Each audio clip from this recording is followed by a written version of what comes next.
Hey guys, it's Greg from GWA Auto Parts, and today we're going to go over the AA Ignition engine coolant water outlet that fits a variety of GM vehicles with the 1.4 liter engine, including the Chevrolet Cruze, Sonic, Trax, and Buick Encore from about 2011 to 2020.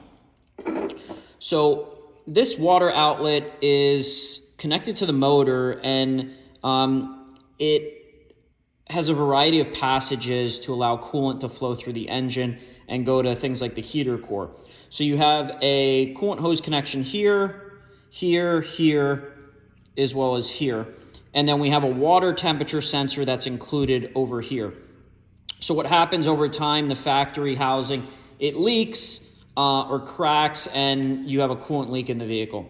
So this kit actually includes everything that you're going to need to replace this, minus the coolant. So the coolant temperature sensor is pre-installed.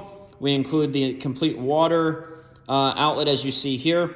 We include a new gasket that installs right here. And then we also include 3 new bolts as well. Now, if you guys have any questions about this part, if it's the right one for your vehicle, or anything related to installation, please feel free to reach out to us. We'll be glad to help.